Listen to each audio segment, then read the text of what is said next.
ಎಲ್ಲ ವೀಕ್ಷಕ ಬಂಧುಗಳಿಗೆ ನಮಸ್ಕಾರ. ಮನುಷ್ಯನಿಗೆ ಯಾವುದೇ ಒಂದು ಲೆಕ್ಕಾಚಾರಗಳು ಶುಭಕಾರಕ ಲೆಕ್ಕಾಚಾರಗಳಿತ್ತು ಅಂದರೆ ನೀವೇನು ಟೆನ್ಷನ್ನೇ ತಗೊಳ್ಳೋದು ಬೇಡ, ನೀವೇನು ವರಿ ಮಾಡೋದೇ ಬೇಡ. ಆದರೆ ಪ್ರತಿಯೊಬ್ಬರು ಕೂಡ ಕಾರ್ಯಕ್ರಮ ನೋಡ್ತಾ ಅಥವಾ ಭೇಟಿ ಮಾಡುತ್ತಾ ಒಂದಲ್ಲ ಒಂದು ಸಮಸ್ಯೆಗಳ ಬಗ್ಗೆ ಚರ್ಚೆ ಮಾಡ್ತಿತ್ತು ಅಂತಂದರೆ ಬಹುಶಃ ಯಾರು ಅದೃಷ್ಟವಂತರು ಹುಟ್ಟಿಲ್ವೇನೋ, ಅದೃಷ್ಟ ಅಂತಕ್ಕಂಥದ್ದು ಮರೀಚಿಕೆ ಆಗೋಗಿದೆಯೇನೋ ಇತ್ತೀಚಿನ ಕಾಲದಲ್ಲಿ, ಒಬ್ಬರು ಒಂದಲ್ಲ ಒಂದು ಪ್ರಾಬ್ಲಮ್ಗಳನ್ನ ಫೇಸ್ ಮಾಡ್ತಿರ್ತಾರಲ್ಲ ಅಂತ ನಾವು ಲೆಕ್ಕಾಚಾರ ಮಾಡಿ ನೋಡೋ ಥರ ಆಗಿಬಿಟ್ಟಿದೆ. ಕಾರಣ ಏನು ಅಂತಂದರೆ ನೀವು ಕಳಿಸಿರ್ತಕ್ಕಂಥ ಮೆಸೇಜ್ಗಳು. ಈಗಾಗಲೇ ಇಂದಿನ ದಿನಗಳಲ್ಲಿ ನಾವು ಮಾಡಿದಂತಹ ಈ ದಾರದ ಕಾರ್ಯಕ್ರಮಗಳು, ಈ ಕಪ್ಪು ದಾರ, ಈ ಕೆಂಪು ದಾರ, ಈ ಹಳದಿ ದಾರ, ಇದೆಲ್ಲದರ ಒಂದು ಕಾರ್ಯಕ್ರಮವನ್ನು ನೋಡ್ತಾ ಭಾಳಷ್ಟು ಪ್ರಶ್ನೆಗಳನ್ನು ಹಾಕಿರೋದಕ್ಕೋಸ್ಕರ ಇಲ್ಲಿ ಸಮಸ್ಯೆಗಳ ಮೂಲಭೂತ ಕಾರಣಗಳನ್ನು ಕೂಡ ನಾವು ಈಗಾಗಲೇ ಉಲ್ಲೇಖ ಮಾಡಿದ್ದೀವಿ. ಆದರೂ ಕೂಡ ಆ ಉಲ್ಲೇಖ ಮಾಡಿದರೂ ಕೂಡ ಒಂದಲ್ಲ ಒಂದು ಪ್ರಾಬ್ಲಮ್ಗಳನ್ನ ಫೇಸ್ ಮಾಡ್ತಾ ಇದ್ದೀವಿ ಅಂತಕ್ಕಂಥ ಎಲ್ಲರೂ ಕೂಡ ಆ ಒಂದು ಉಲ್ಲೇಖ ಮಾಡಿರ್ತಕ್ಕಂತಹ ವಿಚಾರಗಳ ಬಗ್ಗೆ ಮತ್ತೊಮ್ಮೆ ನಾವು ಮನನ ಮಾಡ್ಕೊಳ್ಬೇಕು. ಯಾಕಂದರೆ ಒಂದು ಸಮಸ್ಯೆ ಅಂತ ಬಂದಾಗ 90% ಜನಗಳಿಗೆ ನೀವು ಹುಟ್ಟತಕ್ಕಂಥ ಗ್ರಹಗತಿಗಳಲ್ಲಿ ಶನಿ ರಾಹು ಕೇತುಗಳು, ಈ ಶನಿ ರಾಹು ಕೇತುಗಳು 90% ಅಶುಭಕಾರಕ ಸ್ಥಾನದಲ್ಲೇ ಬಂದು ಕೂತ್ಕೊಂಡಿರ್ತವೆ. ಚೆಕ್ ಮಾಡ್ಕೊಳ್ಳಿ ಒಂದ್ಸರಿ. ಈ ಅಶುಭಕಾರಕ ಸ್ಥಾನಗಳಲ್ಲಿ 90% ಜನ ಕೂತ್ಕೊಂಡಿದ್ದಾಗ 90% ಜನ ಪ್ರಾಬ್ಲಮ್ ಫೇಸ್ ಮಾಡ್ತಿರ್ತಾರಲ್ವ. 100 ಜನದಲ್ಲಿ 90% ಜನ ಪ್ರಾಬ್ಲಮ್ ಫೇಸ್ ಮಾಡ್ತಾರೆ, ಇನ್ನು 10% ಜನ ಮಾತ್ರ ಹ್ಯಾಪಿಯಾಗಿ ಜೀವನವನ್ನು ಬಂಬಟ ಮಾಡ್ತಿರ್ತಾರೆ. ಅವ್ರು ಯಾವುದು ರಾಹು ಕೇತುವಿನ ಪ್ರಭಾವಗಳು ಇರೋದಿಲ್ಲ, ಫಸ್ಟ್ ಕ್ಲಾಸ್ ಜೀವನ ಮಾಡ್ತಿರ್ತಾರೆ. ಅಲ್ಲಿಗೆ ಇಡೀ ನವಗ್ರಹಗಳಲ್ಲಿ ಈ ಶನಿ ರಾಹು ಕೇತುಗಳದೇ ಬಹಳ ಮುಖ್ಯವಾದ ಪ್ರಭಾವ ಅಂತಂದರೆ 100ಕ್ಕೆ 100 ಅಲ್ಲ, 1000ಕ್ಕೆ 1000 ಇದೇ ಮೇನ್ ಪ್ರಾಬ್ಲಮ್. ಬರೆದಿಟ್ಕೊಳ್ಳಿ. ಇನ್ನೇನೂ ನಿಮಗೆ ಅಂಥ ಜೀವನದಲ್ಲಿ ಮೇಜರ್ ಪ್ರಾಬ್ಲಮ್ ಬರಲ್ಲ. ಇವ್ರು ಕೊಡೋಷ್ಟು ಮೇಜರ್ ಪ್ರಾಬ್ಲಮ್ನ ಬೇರೆ ಯಾರು ಕೊಡಲ್ಲ. ಇವರಿಂದ ಬರೋಷ್ಟು ಮೇಜರ್ ಕಷ್ಟಗಳು ದುಃಖಗಳು ಬೇರೆ ಇನ್ಯಾವ ಗ್ರಹಗತಿಗಳನ್ನು ಬರೋದಿಲ್ಲ. ನೋಟ್ ಮಾಡ್ಕೊಳ್ಳಿ. ಅದಕ್ಕೆ ಇವರನ್ನು ಏನು ಹೇಳ್ತಾರೆ, ಕ್ರೂರ ಗ್ರಹಗಳು ಅಂತ ಕರೀತಾರೆ. ಆದರೆ ಇದೇ ರಾಹು ಕೇತು ಶನಿಗಳು ಶುಭಕಾರಕ ಸ್ಥಾನದಲ್ಲಿದ್ದರೆ ರಾಜಯೋಗವನ್ನು ಕೊಡ್ತವೆ, ಅಪರಿಮಿತವಾದಂಥ ರಾಜಯೋಗವನ್ನು ಕೊಡ್ತವೆ ಅಂತೇಳಿ ಶಾಸ್ತ್ರ ಭಾಳ ಸ್ಪಷ್ಟವಾಗಿ ಹೇಳ್ತದೆ. ಇದು ಸತ್ಯ ಕೂಡ. ವಿಪರೀತ ರಾಜಯೋಗವನ್ನು ಕೊಡ್ತದಂತೆ, ಅಪರಿಮಿತವಾಗಿರ್ತಕ್ಕಂಥ ರಾಜಯೋಗವನ್ನು ಕೊಡ್ತದಂತೆ ದಿಢೀರ್ನೆ. ಯಾಕಂದರೆ ನಾಗ ಒಲ್ದುಬಿಟ್ರೆ ಅವನು ಕೊಡೋಷ್ಟು ಸಂಪತ್ತು ಬೇರೆ ಯಾವ ಗ್ರಹನೂ ಕೊಡೋದಿಲ್ಲ. ದಿಢೀರ್ ಸಂಪತ್ತನ್ನು ಕೊಟ್ಬಿಡ್ತಾನೆ. ಅದೇ ಮುಂದೆ ಬಿಟ್ಟರೆ ನಿರ್ನಾಮ ಮಾಡಿಬಿಡ್ತಾನೆ. ನಾಮಾವಿಶೇಷನ ಇರಬಾರ್ದು, ಅಲ್ಲಿ ಇರಲೇಬಾರ್ದು, ದೇಶ ಬಿಟ್ಟು ಓಡೋಗ್ಬಿಡ್ಬೇಕು, ಇಲ್ಲ ಆತ್ಮಹತ್ಯೆ ಮಾಡ್ಕೋಬೇಕು, ಹಂಗೆ ಮಾಡಿಬಿಡ್ತಾನೆ. ಅಲ್ಲಿಗೆ ಇವು ಕ್ರೂರ ಗ್ರಹಗಳ ಅಥವಾ ಶುಭಕಾರಕ ಗ್ರಹಗಳ ಅನ್ನೋದು ನೀವೇ ಡಿಸೈಡ್ ಮಾಡ್ಕೊಳ್ಳಿ. ನಮಗೆ ಯಾಕೆ ನಾವೇನು ತಪ್ಪು ಮಾಡಲಿಲ್ಲ ಅಂತ ನೀವು ಭಾಳ ಜನ ಚರ್ಚೆ ಮಾಡ್ತೀರಿ ಬಂದಾಗ, ಮತ್ತು ಮೆಸೇಜ್ಗಳನ್ನು ಕೂಡ ಮಾಡ್ತೀರಿ. ಅದು ಸಹಜವೇ, ನೀವೇನು ತಪ್ಪು ಮಾಡಲಿಲ್ಲ. ಆದರೆ ನೀವೆಲ್ಲಿಂದ ಬಂದ್ರಿ, ಯಾರಿಂದ ಬಂದ್ರಿ, ಯಾವ ಕುಟುಂಬದವ್ರು ನೀವು, ಯಾವ ವಂಶದವ್ರು ನೀವು, ನಿಮ್ಮ ದೇಹದ ರಕ್ತ ನರನಾಡಿಗಳಲ್ಲಿ ಹರಿತಾ ಇರ್ತಕ್ಕಂಥದ್ದು ಯಾರ ರಕ್ತ, ಆ ರಕ್ತದಲ್ಲಿ ಎಷ್ಟು ಒಳ್ಳೆ ಕರ್ಮ ಹರಿತಾ ಇದೆ, ಎಷ್ಟು ಕೆಟ್ಟ ಕರ್ಮ ಹರಿತಾ ಅಂತಕ್ಕಂಥ ಒಂದ್ಸರಿ ಚೆಕ್ ಮಾಡ್ಕೊಳ್ಳಿ.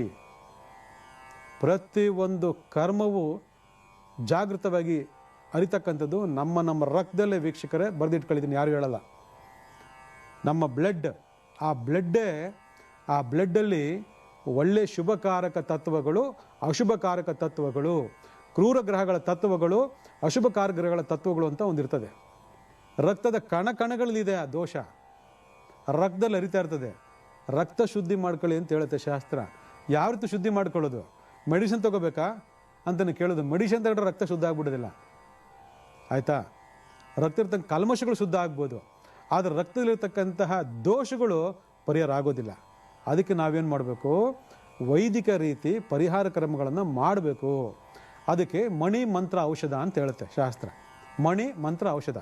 ಮಣಿ ಅಂದರೆ ಜಮ್ ಸ್ಟೋನ್, ಮಣಿ ಅಂದರೆ ಜಮ್ ಸ್ಟೋನ್, ಮಂತ್ರ ಅಂದರೆ ವೈದಿಕ ಮಂತ್ರ, ಅದು ಸಂಬಂಧಪಟ್ಟಂಥ ಗ್ರಹ ಮಂತ್ರಗಳು.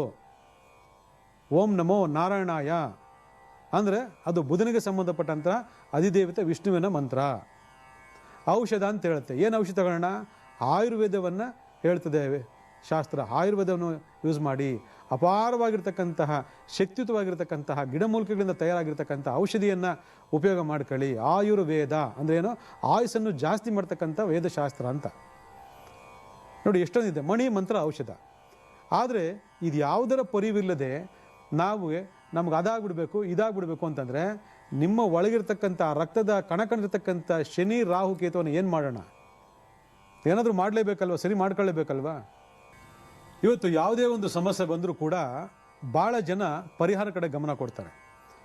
ಒಂದಷ್ಟು ಜನ ಮಾಡ್ಲಾ ಬೇಡವಾ ಅಂತ ಮೀನಾಮೇಷ ಎಣಿಸ್ತಾ ಇರ್ತಾರೆ. ಇನ್ನೊಂದಷ್ಟು ದಿನ ಕಾರ್ಯಕ್ರಮ ನೋಡ್ತಾ ನಮ್ಮಲ್ಲೂ ಈ ಪ್ರಾಬ್ಲಮ್ಸ್ ಇದೆ, ನಮ್ಮಲ್ಲೂ ಇಂಥ ಪ್ರಾಬ್ಲಮ್ಗಳನ್ನ ಫೇಸ್ ಮಾಡ್ತಾ ಇದ್ದೀವಿ, ನಮ್ಮ ಮನೇಲೂ ಏನೋ ಪ್ರಾಬ್ಲಮ್ಸ್ ಇದೆ, ಇವ್ರು ಹೇಳ್ತಾರೆ ನೋಡಿದ್ರೆ ಬಹಳ ಹತ್ತಿರವಾಗಿದೆ ನಮ್ಮ ಜೀವನಕ್ಕೆ, ಆದರೂ ಕೂಡ ಅದನ್ನ ಹೋಗಿ ತಿಳ್ಕೊಂಡು ಸರಿ ಮಾಡ್ಕೊಳ್ಳೋಣ ಅಥವಾ ಕೇಳ್ಕೊಂಡು ಸರಿ ಮಾಡ್ಕೊಳ್ಳೋಣ ಅಂತಕ್ಕಂಥ ಒಂದು ಪ್ರಜ್ಞೆ ನಮಗಿದ್ರೂ ಕೂಡ ಅದು ಯಾಕೋ ಮುಂದಕ್ಕೆ ಹೋಗಲಿಕ್ಕೆ ಆಗ್ತಿಲ್ಲ ಅಂತೇಳಿ ಇವತ್ತು ಭಾಳ ಜನ ವೀಕ್ಷಕ ಬಾಂಧವರು ನಮಗೆ ಮೆಸೇಜ್ ಮಾಡ್ತಾರೆ. ಎಲ್ಲ ಗೊತ್ತಿದೆ, ನೀವು ಹೇಳಿದೆಲ್ಲ ಕರೆಕ್ಟು, ಆದರೆ ಅದನ್ನು ತಿಳ್ಕೊಂಡು ಸರಿ ಮಾಡ್ಕೋಬೇಕು ಅಂದರೆ ನಮ್ಮ ಕೈಲಿ ಆಗ್ತಿಲ್ಲ ಅಂತ ಹೇಳ್ತಾರೆ. ಇದು ಅರ್ಥ ಏನು ಗೊತ್ತಾ? ನೋಡಿ, ಆ ಪ್ರಭಾವಗಳು ಎಷ್ಟು ಬಲಯುತವಾಗಿದ್ದಾವೆ, ಆ ಒಂದು ಪ್ರಭಾವಗಳನ್ನು ಎಷ್ಟು ಗಟ್ಟಿಯಾಗಿ ಮಾಡ್ಕೊಂಡಿದ್ದೀರಾ, ಎಷ್ಟು ಗಟ್ಟಿಯಾಗಿ ಬೆಳೆಸಿದ್ದೀರಾ ಅಂತಕ್ಕಂಥದ್ದು ನಿಮಗಲ್ಲಿ ಭಾಳ ಸ್ಪಷ್ಟವಾಗಿ ಅನುಭವಕ್ಕೆ ಆಗ್ತಿರ್ತದೆ. ಬಟ್ ಅದು ಏನು ಎತ್ತ ಅಂದರೆ ನಿಮಗೆ ಗೊತ್ತಿರೋದಿಲ್ಲ. ಯಾವುದೇ ಒಂದು ಕರ್ಮದೋಷದ ಪ್ರಭಾವಗಳು ಅದು ತೀರುತ್ತ ತನಕ ನಿಮ್ಮನ್ನು ಯಾವುದೇ ಕಾರಣಕ್ಕೂ ಬಿಡೋದೇ ಇಲ್ಲ. ಅದು ಇವತ್ತು ಭಾಳ ಜನ ಹೇಳ್ತಾರೆ, ನಾನು ಅದಾಗಬೇಕಾಗಿತ್ತು, ಇದಾಗಬೇಕಾಗಿತ್ತು, ಅದಾಗಿಲ್ಲ, ಇದಾಗಿಲ್ಲ. ಇವತ್ತು ಕೂಡ ನಮ್ಮ ಪ್ರಶ್ನೆ ಕೇಳ್ತಕ್ಕಂಥ ಎಷ್ಟೋ ಜನ ನಮಗೆ ಮದುವೆ ಆಗುತ್ತಾ ನೋಡಿ, ನಮಗೆ ಮಕ್ಕಳಾಗುತ್ತಾ ನೋಡಿ, ನಮಗೆ ಗೌರ್ಮೆಂಟ್ ಜಾಬ್ ಸಿಗುತ್ತಾ ನೋಡಿ, ನಮಗೆ ಇದು ಫಾರಿನ್ ಹೋಗ್ತೀವಿ ನೋಡಿ, ಇದನ್ನೇ ಕೇಳ್ತಾರೆ ಹೊರತು ನಾವು ಏನು ಕರ್ಮ ದೋಷ ಎತ್ಕೊಂಡು ಹುಟ್ಟಿದ್ದೀವಿ ಅದನ್ನು ಹೇಳಿಂತ ಒಂದು 10% ಜನ ಹೇಳ್ತಾರೆ ಅಷ್ಟೇ. ಇನ್ನು 90% ಜನಕ್ಕೆ ಇನ್ನೂ ತಲೆಗೆ ಹೋಗಿಲ್ಲ ಇದು ಕಾನ್ಸೆಪ್ಟ್ ಏನು ಅಂತ. ಅದು ಅರ್ಥ ಮಾಡ್ಕೊಳ್ಳಿ. ಆ ಕರ್ಮದೋಷಗಳು ಅಂತಕ್ಕಂಥದ್ದು ಹೇಗೆ ನಿಮ್ಮನ್ನು ಹಿಡಿದಿಟ್ಟಿದೆ ಅಂತಕ್ಕಂಥದ್ದು ನೋಡಿ. ಅದು ಗೊತ್ತಾಗಲ್ಲ, ಅದು ನಿಮ್ಮನ್ನು ಬಿಡಲ್ಲ. ನಿಮ್ಗೆ ಅವಶ್ಯಕತೆ ಇರತಕ್ಕಂಥ ತಗೊಳ್ಳೋಕ್ಕಾಗೋದಿಲ್ಲ, ನೀವು ನಿರಾಶರಾಗಿರ್ತಕ್ಕಂಥದ್ದು ತಪ್ಪಿಸೋಕೆ ಸಾಧ್ಯನೇ ಇಲ್ಲ. ಈ ರೀತಿ ಎಷ್ಟೋ ಮನೆಗಳಲ್ಲಿ ಈ ರೀತಿ ನಡೀತಾ ಇದ್ರು ಕೂಡ ಇನ್ನೂ ನಾವು ಮೀನಾಮೇಷ ಎಣಿಸ್ಕೊಂಡು ಕೂತ್ಕೊಂಡ್ರೆ ಏನು ಪ್ರಯೋಜನ ಇಲ್ಲ ವೀಕ್ಷಕರೇ. ಇವತ್ತು ಆ ಕರ್ಮ ಸಾಲವನ್ನು ತೀರಿಸಬೇಕು ಅಂತಲೇ ಭಗವಂತ ನಮಗೆ ಮನುಷ್ಯ ಜನ್ಮವನ್ನು ಕೊಟ್ಟಿದ್ದಾನೆ. ಈ ಮನುಷ್ಯ ಜನ್ಮದಲ್ಲಿ ಏನು ಬೇಕೋ ಮಾಡ್ಬೋದು, ಎಲ್ಲಿ ಬೇಕಾದ್ರೂ ಹೋಗ್ಬೋದು, ಏನು ಬೇಕೋ ಮಾಡ್ಬೋದು, ಎಲ್ಲ ರೀತಿಯ ಅವಕಾಶಗಳು ನಮಗೆ ಕೊಟ್ಟಿದ್ದಾನೆ. ಆದರೆ ನೀವು ಏನು ಮಾಡ್ತಿರೋ ಏನು ಬಿಡ್ತಿರೋ ಅದು ಬೇರೆ ಪ್ರಶ್ನೆ. ನೀವು ಎಲ್ಲಿಂದ ಬಂದಿದ್ದೀರಾ ಅಲ್ಲಿ ಅದೃಷ್ಟದ ಭಾಗ ಎಷ್ಟು, ದುರದೃಷ್ಟದ ಭಾಗ ಎಷ್ಟು, ಕರ್ಮ ಸಾಲ ಎಷ್ಟು ಅಂತಕ್ಕಂತ ತಿಳ್ಕೊಂಬಿಟ್ರೆ ಈ ಜನ್ಮದಲ್ಲಿ ಅದನ್ನು ತೀರಿಸುವಂಥ ಪ್ರಯತ್ನವನ್ನು ಪ್ರತಿಯೊಬ್ಬರು ಮಾಡಲೇಬೇಕು. ಅದು ಯಾರೇ ಆಗಿರಲಿ, ನೀವು ನಂಬದೇವರು ಆಗಲೇಬೇಕು, ಅದು ಮಾಡಲೇಬೇಕು. ಇದು ಮಾಡಲಿಲ್ಲ ಅಂದರೆ ಸಾಧ್ಯನೇ ಇಲ್ಲ. ಇಲ್ಲ ಅಂದರೆ ನಿಮ್ಮ ಜೀವನದಲ್ಲಿ ಬಾಲ್ಯ, ಯೌವನ, ಮಧ್ಯಮ, ಮುಪ್ಪು ಈ 4 ಹಂತಗಳಲ್ಲಿ ಯಾವಾಗ ಏನೇನು ಬೇಕೋ ಅದು ನಿಮಗೆ ಸಿಗೋದೇ ಇಲ್ಲ. ಇದನ್ನು ಬರೆದಿಟ್ಕೊಳ್ಳಿ. ಈ ಪಾಯಿಂಟನ್ನು ಇವತ್ತು ಹೇಳ್ತಾ ಇದ್ದೀನಿ. ನಿಮ್ಮ ಅವಶ್ಯಕತೆಗಳು ಏನಿದೆ, ಮಗು ಹುಡ್ತದೆ, ಆರೋಗ್ಯ ಇರೋದಿಲ್ಲ, ಏನಾರು ಒಂದು ಬಾಧೆ ಇದ್ದೇ ಇರ್ತದೆ. ಮಗು ಹುಟ್ಟಿದ ತಕ್ಷಣ ಯಾಕೆ ಆರೋಗ್ಯ ಬಾಧೆ, ಹಣ ಯಾಕೆ ಸರಸ ಅಂತ ಹೋಗ್ತಾ ಇದೆ, ಅಲ್ಲೊಂದು ಬಾಧೆ, ಅದೊಂದು ಬಾಧೆ ಇರ್ತದೆ, ನೋಡ್ಕೋಬೇಕು. ಎಜುಕೇಷನ್ ಕಾನ್ಸಂಟ್ರೇಷನ್ ಇಲ್ಲ, ಓದಲ್ಲ, ಮಾಡಲ್ಲ, ಏನು ಮಾಡಲ್ಲ, ನಮ್ಗೆ ಇದೇ ದೊಡ್ಡ ತಲೆನೋವಾಗಿದೆ ಅಂತ ತುಂಬ ಜನ ತಂದೆ ತಾಯಿಂದರು ಮಾತಾಡ್ಕೋತೀರಿ. ಕಾರಣ ಏನು? ಅಲ್ಲಿ ಆ ಒಂದು ಏನೋ ಒಂದು ಬಾಧೆ ಇದೆ. ಎಜುಕೇಷನ್ ಟೈಮಲ್ಲಿ ಏನೋ ಬಾಧೆ ಇದೆ. ಎಜುಕೇಷನ್, ಉದ್ಯೋಗ ಮಾಡಬೇಕು, ಉದ್ಯೋಗ ಬೇಕು, ಓದ್ಕೊಂಡಿದ್ದೀವಿ ಅಂದರೆ ಆ ಉದ್ಯೋಗದಲ್ಲಿ ಒಂದು ಬಾಧೆ ಕೊಟ್ಬಿಡ್ತಾನೆ. ಆಯಿತಾ? ವ್ಯಾಪಾರ ಮಾಡ್ತಾ ಇದ್ದೀನಿ, ಅಲ್ಲೇನೋ ಒಂದು ಬಾಧೆ ಕೊಟ್ಬಿಡ್ತಾನೆ, ಅಲ್ಲೇನೋ ಒಂದು ಬಾಧೆ ಆಗ್ತದೆ. ವಯಸ್ಸು ಬಂದು ಮದುವೆ ಮಾಡ್ಕೊಳ್ಳೋಕ್ಕಾಗಲ್ಲ. ಕೆಲವ್ರು ಮನಸ್ಸೇ ಬರಲ್ಲ. ಏಜ್ ಆಗ್ತಿರ್ತದೆ, 25, 30, 35, 40 ಏಜ್ ಆಗ್ತಾ ಇರ್ತದೆ. ಆದರೂ ಕೂಡ ಮೈಂಡೇ ಬರೋದಿಲ್ಲ ಮಾಡಬೇಕು ಅಂತ. ಮಕ್ಕಳಾಗಲ್ಲ, ಮಕ್ಕಳು ಮಾಡ್ಕೋಬೇಕು, ಮಕ್ಕಳು ಬೇಕು ಅಂತಾರೆ, ಇಲ್ಲ ಮಕ್ಕಳು ಸಿಗಲ್ಲ, ಮಕ್ಕಳು ಆಗಲ್ಲ, ಮತ್ತೆ ಅದ್ರಲ್ಲಿ ಫಾಲೋ ಮಾಡ್ತದೆ. ಹೀಗೆ ಮನುಷ್ಯನಿಗೆ ಬೇಕಾದಂತಹ ಅವಶ್ಯಕತೆಗಳು ಏನೇನಿದೆ, ಇನ್ನೂ ಏನೇನೋ ಆಸೆ ಪಡ್ತಾರೆ, ಅದೆಲ್ಲ ನನ್ನ ಮಾಧ್ಯಮದಲ್ಲಿ ಹೇಳಲಿಕ್ಕಾಗಲ್ಲ. ನಿಮ್ಮ ಆಸೆಗಳು ಆಕಾಂಕ್ಷೆಗಳು 1000 ಇದ್ರೂ ಕೂಡ ಅದನ್ನು ದಕ್ಕೋದಕ್ಕೆ ಬಿಡಲ್ಲ. ಆ ವಿಧಿ, ಆ ಕರ್ಮ ವಿಧಿ ಏನು ಹೇಳ್ತಂದರೆ, ಫಸ್ಟು ನನ್ನ ಸಾಲ ತೀರಿಸು. ನಿನಗೆ ಮನುಷ್ಯ ಜನ್ಮ ಕೊಟ್ಟಿದ್ದೀನಿ ನಾನು, ನಿನ್ನ ಮನುಷ್ಯ ಜನ್ಮ ಕೊಟ್ಟ ಮೇಲೆ ನೀನು ಅದನ್ನು ತೀರಿಸು. ನೀನು ತೀರಿಸಿದ್ಮೇಲೆ ನಿನ್ನ ಅವಶ್ಯಕತೆಗಳು ಏನಿದೆ ಅದೆಲ್ಲ ನಿನಗೆ ಪೂರೈಕೆ ಆಗ್ತದೆ ಅಂಥೇಳಿ ಆ ವಿಧಿ, ಕರ್ಮ ವಿಧಿ ಅಂತಕ್ಕಂಥದ್ದು ಭಾಳ ಸ್ಪಷ್ಟವಾಗಿ ಹೇಳ್ತದೆ. ಕರೆಕ್ಟಾಗಿ ಅರ್ಥ ಮಾಡ್ಕೊಳ್ಳಿ. ಇದೇ ಪ್ರಾಬ್ಲಮ್. ಈ ಪ್ರಾಬ್ಲಮ್ಗೆ ನಾವು ನಿರಂತರವಾಗಿ ಹೋರಾಟ ಮಾಡ್ತಿರ್ತೀವಿ. ಇನ್ನೇನಿದೆ ಪ್ರಾಬ್ಲಮ್? ತಿನ್ನೋದು 3 ಅಡಿ ಅನ್ನ. ಕೆಲವರು ಸಾಕಷ್ಟು ಕೂಡಾಕ್ಬಿಟ್ಟು ದೊಡ್ಡ ಶ್ರೀಮಂತ ಆಗಬೇಕು ಅಂದ್ಕೊಳ್ತೀರಾ, ಕೆಲವ್ರಿಗೆ ಆ ಒತ್ತು ಸಿಕ್ಕರೆ ಸಾಕು ಅಂತ ಹೇಳ್ತೀರಾ, ಕೆಲವರಿಗೆ ಜೀವನ ನಡೆದ್ರೆ ಸಾಕು ಅಂತ ಹೇಳ್ತಿರ್ತಾರೆ, ಕೆಲವರು ಚೆನ್ನಾಗಿ ಆರಾಮಾಗಿದ್ದೀವಿ ಬಿಡಪ್ಪ, ನಮ್ಗೆ ಯಾವ ತಂಟೆ ತಾಗರಲ್ಲ ಬೇಡ, ನೆಮ್ಮದಿಗಿದ್ರೆ ಸಾಕು ಅನ್ನೋ ಲೆಕ್ಕಾಚಾರ ಕೆಲವರು ಇರ್ತಾರೆ. ನೀವು ಯಾರು ಏನೇ ಅನ್ಕೊಳ್ಳಿ, ಆಯಿತಾ. ಒಬ್ಬ ಭಿಕ್ಷುಕನಿಂದ ಹಿಡಿದು ದೊಡ್ಡ ವ್ಯಕ್ತಿವರೆಗೂ ಕೂಡ, ದೊಡ್ಡ ಆಗರ್ಭ ಶ್ರೀಮಂತರವರು ಕೂಡ ಕರ್ಮ ಸಾಲವನ್ನು ಇಟ್ಕೊಂಡು ಹೋಗ್ಲಿಕ್ಕೆ ಸಾಧ್ಯ ಇಲ್ಲ. ನೀವು ಈ ಜನ್ಮದಲ್ಲಿ ಕರ್ಮ ಸಾಲ ಇಟ್ಕೊಂಡಿದ್ರು, ನಿಮ್ಮ ಈ ಹುಟ್ಟು ಬಾಲ್ಯ ಯೌವನ ಮಧ್ಯ ಮುಪ್ಪು ನಾಲ್ಕಲ್ಲಿ ಏನೇನು ಸಿಗಬೇಕು ಯಾವುದೂ ಸಿಗಲ್ಲ. ನೀವು ಹಂಗೆ ಅನುಭವಿಸ್ಕೊಂಡು ಅದಾರ್ಧ ಅರ್ಧಂಬರ್ಧ ಇಡೀ ಜೀವನ ನರಕ ಆಗೋಗ್ತದೆ. ಯಾಕಾದರೂ ಹುಟ್ಟಿದನೋ ಯಾಕಾದರೂ ಬದುಕಿದನೋ ಅನಿಸ್ಬಿಡ್ತದೆ. ಈ ರೀತಿ ಹೋಗಿ ಕೊನೆಗೆ ಒಂದಿನ ಹೋಗ್ಬಿಡ್ತೀರಾ, ಸಾಲ ಹಂಗೆ ಇರ್ತದೆ. ಈ ಸಾಲ ಮತ್ತು ಈ ಜನ್ಮ ಮಾಡ್ತಕ್ಕಂಥ ಸಕರ್ಮ ಸಾಲ ಮುಂದೆ ಜನ್ಮಕ್ಕೆ ಶಿಫ್ಟ್ ಆಗ್ತದೆ. ಮತ್ತು ಅದೇ ರೀತಿ ಇನ್ನೊಂದು ಜನ್ಮ ಬಿಡ್ತೀರಾ. ಅದಕ್ಕೆ ಪುನರಪಿ ಮರಣಂ ಪುನರಪಿ ಜನನಂ. ಆಯಿತಾ. ಈ ಜನ್ಮದಲ್ಲಿ ಕರ್ಮ ಸಾಲ ತೀರಿಸ್ಕೊಂಡು ಪುಣ್ಯ ಮಾಡಿಬಿಟ್ರೆ ನೆಕ್ಸ್ಟ್ ಜನ್ಮದಲ್ಲಿ ನೀವು ವಿಪರೀತ ರಾಜಯೋಗದಲ್ಲಿ ಹುಟ್ಟುಬಿಡ್ತೀರಾ. ಭಾರತದಲ್ಲಿ ಹುಟ್ಟಬೋದು, ಅರಬ್ ಕಂಟ್ರಿಲಿ ಹುಟ್ಟಬೋದು, ಸೌದಿ ಅರೇಬಿಯಲ್ಲಿ ಹುಟ್ಟಬೋದು, ದುಬೈನಲ್ಲಿ ಹುಟ್ಟಬೋದು. ಚಿನ್ನದ ಕಾರು, ಓಹೋ, ಚಿನ್ನದ ಟಾಯ್ಲೆಟ್ಟು, ಓಹೋ, ನೋಡಿ ಸಾಕಾಗ್ಬಿಟ್ಟೈತೆ. ಏನಪ್ಪ ಇವನು ಚಿನ್ನದ ಟಾಯ್ಲೆಟ್ ಮಾಡ್ತಾನಲ್ಲ ಅಪ್ಪ ಇವನು ಅಂತ ಅನ್ಬೋದು. ನಾವು ಲಕ್ಷ್ಮಿ ಅಂತ ಪೂಜೆ ಮಾಡ್ತೀವಿ, ಅವರು ಚಿನ್ನದ ಬೇಷನ್ ಮೇಲೆ ಟಾಯ್ಲೆಟ್ ಮಾಡಿಬಿಡ್ತಾರೆ. ನೋಡಿ ಎಲ್ಲಿಗೆಲ್ಲಿಗೆ ಸಂಬಂಧ. ದೇವರು ನಮಗೆ ಕೊಟ್ಟರೆ ಯಾಕೆ ಕೊಡ್ತಾನೆ ನೋಡಿ. ಕಿತ್ಕೊಂಡ್ರೆ ಎಲ್ಲ ಕಿತ್ಕೊಂಡ್ಬಿಡ್ತಾನೆ. ಕೊಟ್ಟರೆ ಹೆಂಗೆ ಕೊಡ್ತಾನೆ ಅಂತಂದರೆ ನಿಮ್ಗೆ ಆಶ್ಚರ್ಯ ಆಗ್ಬೋದು. ನಾವು ಒಂದೊಂದು ಗ್ರಾಮ್ ಗೋಲ್ಡ್ಗೆ ಒದ್ದಾಡ್ತೀವಿ. ಅಲ್ಲಿ ನೋಡಿ ಹೋಗಿ ಇವೆಲ್ಲ ಒಂದು ಸ್ವಲ್ಪ ನೀವು ಜಡ್ಜ್ ಮಾಡ್ತಾ ಬನ್ನಿ ವೀಕ್ಷಕರೇ. ಪ್ರಪಂಚದಲ್ಲಿ ನಾವೆಲ್ಲ ಆಸೆ ಪಡೋಂಗಿದ್ರೆ, ನಾವೆಲ್ಲ ಆಸೆ ಪಡೋ ರೀತಿ, ನಾವೆಲ್ಲ ಇದಾಗೋ ರೀತಿ ಏನಾದ್ರು ನಮಗೆ ಜೀವನದಲ್ಲಿ ಆಗ್ಬಿಟ್ಟಿದ್ರೆ ನಾವು ಏನೇನೋ ಆಗೋಗ್ಬಿಡ್ತಿದ್ವಿ. ಅದಕ್ಕೆ ಕರ್ಮ ಸಾಲವನ್ನು ತೀರಿಸಿ ಅಂತಕ್ಕಂಥದ್ದು ವೇದಶಾಸ್ತ್ರಗಳು ಕೂಡ ಭಾಳ ಸ್ಪಷ್ಟವಾಗಿ ಹೇಳ್ತದೆ. ಪುರಾಣ ಪುಣ್ಯ ಕಥೆಗಳು ಕೂಡ ಭಾಳ ಸ್ಪಷ್ಟವಾಗಿ ಹೇಳ್ತವೆ. ಭಗವಂತನು ಕೂಡ ಇದನ್ನೇ ಹೇಳ್ತಾ ಹೋಗ್ತಾನೆ. ಅದಕ್ಕೆ ಕರ್ಮ ಸಾಲ ತೀರಿಸ್ಬೇಕಂದಾಗೆ ಪ್ರಾಣಿಗಳಿಗೆ ಆಹಾರ ನೀಡಿ, ನೀರನ್ನು ಕೊಡಿ, ಪಕ್ಷಿಗಳಿಗೆ ಆಹಾರವನ್ನು ಕೊಡಿ, ಆಯಿತಾ. ಬಡಬಗರಿಗೆ ದಾನವನ್ನು ಮಾಡಿ, ನಿರ್ಗತಿಗರಿಗೆ ದಾನವನ್ನು ಮಾಡಿ, ಕುಂಟರು ಕುರುಡರಿಗೆ ದಾನವನ್ನು ಮಾಡಿ, ಆಶ್ರಯವನ್ನು ಕೊಡಿ ಅಂತ ಹೇಳುತ್ತೆ. ಯಾಕಂದರೆ ಇದೆಲ್ಲ ಕರ್ಮ ತೀರಿಸ್ಕೊಳ್ತಕ್ಕಂಥ ಇದು. ನೀವು ಸಂಪಾದನೆ ಮಾಡೋ 100 ರೂಪಾಯಿನಲ್ಲಿ, ಜಸ್ಟ್ ಎಕ್ಸಾಂಪಲ್ ನಾನು ನಿಮ್ಗೆ ಹೇಳ್ತೀನಿ, ನೀವು ಸಂಪಾದನೆ ಮಾಡ್ತಕ್ಕಂಥ 100 ರೂಪಾಯಿನಲ್ಲಿ 10 ರೂಪಾಯಿನ ದಾನ ಮಾಡಿ ಅಂತ ಹೇಳುತ್ತೆ. Just 10 rupees. ಅಲ್ಲಿಗೆ 100 ರೂಪಾಯಿಗೆ 10 ರೂಪಾಯಿ ಇದೆ, 1000 ರೂಪಾಯಿಗೆ 100 ರೂಪಾಯಿ, 50,000ಕ್ಕೆ 5,000 ರೂಪಾಯಿ. ಈ ಥರ 10% ನೀವಲ್ಲಿ ದಾನ ಧರ್ಮಗಳಿಗೆ ಉಪಯೋಗ ಮಾಡಿ ಅಂತ ಹೇಳುತ್ತೆ. ಈ ಕೈಲಿ ಕೊಟ್ಟಿದ್ದು ಈ ಕೈಲಿ ಗೊತ್ತಾಗ್ಬಾರ್ದು ಅಂತ ಹೇಳುತ್ತೆ. ನೀವೆಲ್ಲ ಬೋರ್ಡ್ ಹಾಕೊಂಡ್ಬಿಡ್ತೀರಾ. ಫ್ಯಾನ್ ನಾನು ಕೊಟ್ಟೆ, ಟ್ಯೂಬ್ಲೈಟ್ ನಾನು ಕೊಟ್ಟೆ, ಚಪ್ಪಡಿ ಕಲ್ಲು ನಾನು ಕೊಟ್ಟೆ, ಟೈಲ್ಸ್ ನಾನು ಕೊಟ್ಟೆ, ಮೆಟ್ಲು ನಾನು ಹಾಕ್ಸಿದೆ, ಗೋಪುರ ನಾನು ಹಾಕ್ಸಿದೆ. ಇವೆಲ್ಲ ದೋಷಗಳು ಉಂಟು ಮಾಡುತ್ತೆ ವೀಕ್ಷಕರೇ. ಅದರಿಂದ ನಾವು ತಿಳ್ಕೊಳ್ತಕ್ಕಂಥದ್ದು ಬಹಳ ಇದೆ. ನಾವು ಬರೀ ಬದುಕಬೇಕು, ಹಾಗಾಗಿ ಹೀಗಬೇಕು ಅಂತ ಯಾವತ್ತೂ ಯೋಚನೆ ಮಾಡೋಕೆ ಹೋಗಬೇಡಿ. ಶನಿ ರಾಹು ಕೇತುಗಳು ನಿಮ್ಮನ್ನು ಹಿಂಬಾಲಿಸ್ತಾನೇ ಇರ್ತವೆ. ಶನಿ ರಾಹು ಕೇತುಗಳು ಸಾಲದ ಕರ್ಮಗಳು, ಇವು ನಿಮ್ಮನ್ನು ಹಿಂಬಾಲಿಸ್ತಾನೇ ಹೋಗ್ತಾ ಇರ್ತವೆ.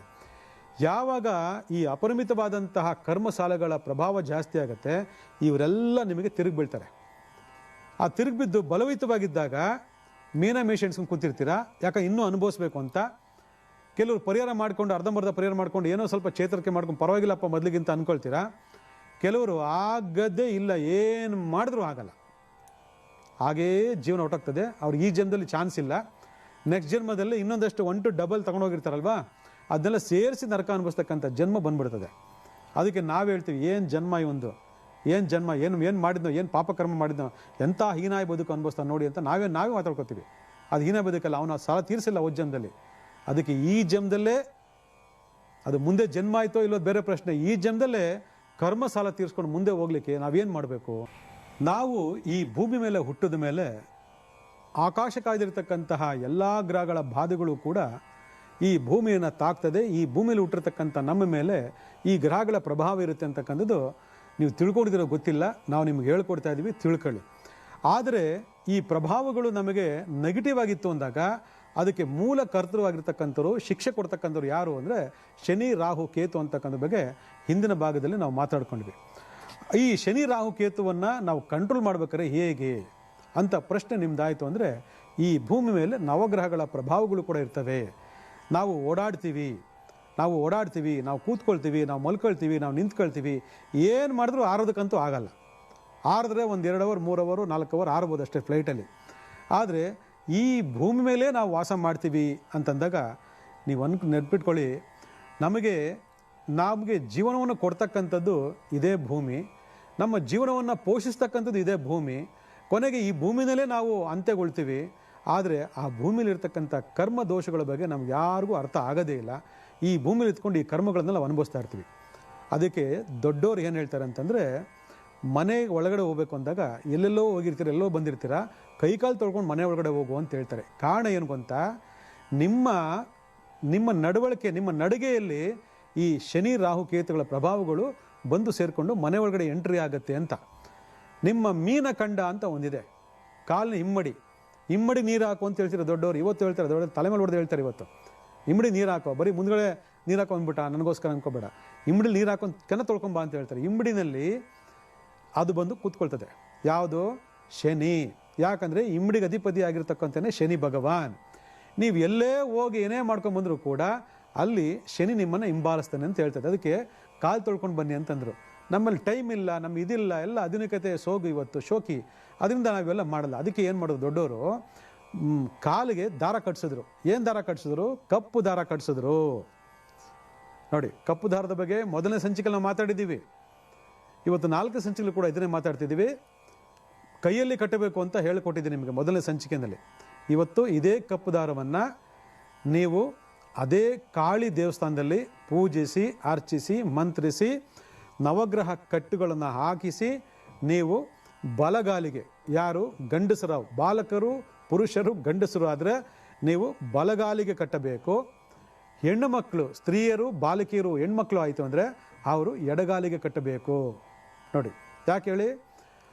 ಆ ಒಂದು ದೋಷಗಳು ಮನೆ ಒಳಗಡೆ ಪ್ರವೇಶ ಮಾಡಿ ಮನೆಯಿಂದ ನಿಮ್ಮ ಇಮ್ಮಡಿ ಮುಖಾಂತರ ನಿಮ್ಮ ದೇಹವನ್ನು ಪ್ರವೇಶ ಮಾಡ್ತದೆ. ಆ ದೇಹವನ್ನು ಪ್ರವೇಶ ಮಾಡಿದಾಗ ಏನೇನಾಗ್ತದೆ ಎಲ್ಲ ಹಿಂದಿನ ಭಾಗದಲ್ಲಿ ತಿಳ್ಕೊಂಡಿದ್ದೀರಿ. ಏನೇನು ಪ್ರಾಬ್ಲಮ್ಗಳು ಫೇಸ್ ಮಾಡಿ ತಿಳ್ಕೊಂಡಿದ್ದೀವಿ. ಅದಕ್ಕೋಸ್ಕರನೇ ಕಾಲಿಗೆ ಇವತ್ತು ದಾರ ಕಟ್ಟುವಂಥ ಪದ್ಧತಿ ಬಂತು. ಇವತ್ತು ಎಷ್ಟೋ ಜನ ದಾರ ಕಟ್ತಾರೆ. ಅದು ಎಸ್ಪೆಷಲಿ ಹೆಣ್ಮಕ್ಳು ದಾರ ಕಟ್ತಾರೆ ಎಡಗಾಲಿಗೆ. ನೋಡ್ರಿ ಬಂದು ನೀವು. ಆದರೆ ಗಂಡ್ಮಕ್ಳು ಕಟ್ತಾರೆ, ತುಂಬ ರೇರು. ನಾನು ನೋಡಿರೋ ಪ್ರಕಾರ ಗಂಡ್ಮಕ್ಳು ಬಲಗಾಲಿಗೆ ದಾರ ಕಟ್ಟೋದು ತುಂಬ ರೇರು. ಕಟ್ಟಲೇಬೇಕು. ಯಾಕಂದರೆ ಅವತ್ತಿನೆಲ್ಲ ಇತ್ತು, ಕೈ ಶುದ್ಧಿ ಮಾಡು, ಕಾಲು ಶುದ್ಧಿ ಮಾಡು, ದೋಷ ಪರಿಹಾರ ಮಾಡ್ಕೋ, ದೇವಸ್ಥಾನಕ್ಕೆ ಹೋಗು, ಪೂಜೆ ಮಾಡು, ಜಪ ಮಾಡು ಅಂತ ಇತ್ತು ಅವತ್ತೆಲ್ಲ. ಇವತ್ತು ಎಷ್ಟೋ ಮನೆಗಳಿದ್ದಾವೆ, ದೊಡ್ಡವ್ರು ಬಿಡೋದಿಲ್ಲ ಮಾಡಲಿಲ್ಲ ಅಂದರೆ. ಆದರೆ ಕೆಲವರು ಕೇಳಲ್ಲ ಮಕ್ಕಳುಗಳು. ಎಲ್ಲೆಲ್ಲೋ ಹೋಗ್ತವೆ, ಎಲ್ಲೆಲ್ಲೋ ತಿಂತವೆ, ಎಲ್ಲೆಲ್ಲೋ ಓಡಾಡ್ತವೆ, ಏನೇನೋ ಮಾಡ್ತವೆ, ಹಾಗೆ ಸೀದಾ ಮನೆಗೆ ಬಂದುಬಿಡ್ತವೆ. ಅಷ್ಟೊಂದು ಪವಿತ್ರವಾಗಿ ನೋಡ್ಕೊಡ್ತಕ್ಕಂಥ ಮನೆಯಲ್ಲಿ ಯಾವುದಾದ್ರು ಒಂದು ಋಣಾತ್ಮಕ ಶಕ್ತಿ ನಿಮ್ಮ ನಡಿಗೆ ಮೂಲಕ ಒಳಗಡೆ ಬಂತು ಅಂದರೆ ಕಣ್ಣು ಕಾಣಿಸೋದಿಲ್ಲ, ಅದನ್ನು ಅನುಭವಿಸ್ತೀವಿ ನಾವು. ಕಾಯಿಲೆಗಳು, ಕಸಲೆಗಳು, ದಾರಿದ್ರ್ಯ, ಜಗಳಗಳು, ಕದನಗಳು, ಶುಭ ಕಾರ್ಯ ಆಗೋದಿಲ್ಲ, ಲತ್ತೆ ಹೊಡೆದಂಗೆ ಆಗೋಗಿರ್ತದೆ ಮನೆಗೆ, ದಾರಿದ್ರ್ಯ ಥರ ಬಂದ್ಬಿಟ್ಟಿರ್ತದೆ ಮನೆಗೆ. ಕಾರಣ ಏನಂದರೆ ಈ ದೋಷಗಳು ಆ ರೀತಿ ನಿಮ್ಮನ್ನು ಪ್ರವೇಶ ಮಾಡಿರ್ತದೆ. ಯಾಕೆ ಯಾರೇ ಏನೇನು ತುಳ್ಕೊಂಬಂದಿರ್ತಾರೋ, ಏನೇನು ಇರ್ತದೋ, ನಾವೇನು ಗಾಳಿಲಿ ನಡ್ಕೊಂಡು ಬರಲ್ವಲ್ಲ, ಗಾಳಿಲಿ ತೇಲಾಡ್ಕೊಂಡು ಬರಲ್ವಲ್ಲ, ನಡ್ಕೊಂಡೇ ತಾನೇ ಓಡಾಡಬೇಕು. ಆಗ ಆ ಭೂಮಿಲಿರ್ತಕ್ಕಂಥ ಸಮಸ್ತ ದೋಷಗಳು ಕೂಡ ಮನೆ ಒಳಗಡೆ ಬಂದು ಮನೆ ಮೇಲೆ ಪ್ರವೇಶ ಆಗಬಾರ್ದು ಅಂತಂದರೆ ಕಾಲಿಗೆ ಬಲಗಾಲಿಗೆ ದಾರ ಕಟ್ಟಬೇಕು, ಎಡಗಾಲಿಗೆ ಹೆಣ್ಮಕ್ಳು ದಾರ ಕಟ್ಟಬೇಕು. ಆಗ ಈ ದಾರ ಏನು ಮಾಡ್ತದೆ, ಈ ದಾರ ಇರ್ತಕ್ಕಂಥ ಶಕ್ತಿ ಏನಾಗುತ್ತೆ, ಭೂಮಿಯ ತಲಪಾದಿರ್ತಕ್ಕಂಥ ವಾತಾವರಣ ಇರತಕ್ಕಂಥ, ಭೂಮಿಯ ವಾತಾವರಣ ಇರತಕ್ಕಂಥ ಯಾವುದೇ ಋಣಾತ್ಮಕ ಶಕ್ತಿಗಳು ನಿಮ್ಮ ದೇಹ ಪ್ರವೇಶ ಮಾಡೋದಕ್ಕೆ ಬಿಡೋದಿಲ್ಲ. ಅದಕ್ಕೆ ಅವತ್ತಿನ ಕಾಲದೂ ಕೂಡ ಇದೆಲ್ಲ ಬಂತು. ಸುಮ್ಮನೆ ಹೋಗೋದು, ಅಂಗಡಿಗೆ ಹೋಗೋದು, ಫ್ಯಾನ್ಸಿ ಸ್ಟೋರ್ಗೆ ಹೋಗೋದು, ಅವನು ಸ್ವಲ್ಪ ದಾರ ಕೊಡಿ ತಮ್ಮದು ಕಟ್ಕೊಂಬಿಡೋದು, ಏನು ಪ್ರಯೋಜನ ಆಗಲ್ಲ. ಪವರ್ ಬೇಕು, ಪವರ್ ಇಲ್ಲ ಅಂದರೆ ಏನು ಪ್ರಯೋಜನ ಇಲ್ಲ. ನವಗ್ರಹ ಕಟ್ಟು ಮಂತ್ರ ನೀವಾದರೂ ಹಾಕೊಳ್ಳಿ, ದೇವಸ್ಥಾನ ಕೊಡಿ, ದೇವಸ್ಥಾನ ಮಾಡಿಸ್ಕೊಂಬರೋದು ಭಾಳ ಬಹಳ ಒಳ್ಳೆಯದು. ಅದು ಶನಿ ಓರಲ್ಲೇ ಮಾಡ್ಕೊಂಬಂದರೆ ಭಾಳ ಒಳ್ಳೆಯದು. 6 ರಿಂದ 7 ಆಯಿತಾ, ಅಥವಾ ಹಿಂದಿನ ದಿವಸ ಕೊಟ್ಟು 6 ರಿಂದ 7ಕ್ಕೆ ತೊಗೊಂಬಂದು ಕೊಡೋದಕ್ಕೂ ಭಾಳ ಒಳ್ಳೆಯದು. ಅಥವಾ ಆ ದೇವಿ ದೇವಸ್ಥಾನಕ್ಕೆ ಆ ತಾಯಿಯ ಒಂದು ಮೈಗೋ ಕೈಗೋ ಕಾಲಿಗೋ ಕಟ್ಬಿಟ್ಟು ಆಮೇಲೆ ವಾಪಸ್ ತೊಗೊಂಬಂದು ನೀವು ಕಟ್ಕೊಳ್ತಕ್ಕಂಥ ಒಳ್ಳೆಯದು. ಇದನ್ನು ಪ್ರತಿ ಅಮಾವಾಸ್ಯೆ ಮಾಡ್ತಕ್ಕಂಥದ್ದು, ಶನಿವಾರ ಮಾಡ್ತಕ್ಕಂಥದ್ದು, ಸಮಸ್ತ ದೋಷಗಳು ಕೂಡ ನಿರ್ಮಾಣ ಆಗ್ತಕ್ಕಂಥ ಅದ್ಭುತವಾಗಿರ್ತಕ್ಕಂಥದ್ದು ಪರಿಹಾರ. ಇದನ್ನ ಮಾಡ್ಕೊಳ್ಳಿ, ಒಳ್ಳೆಯದಾಗಲಿ.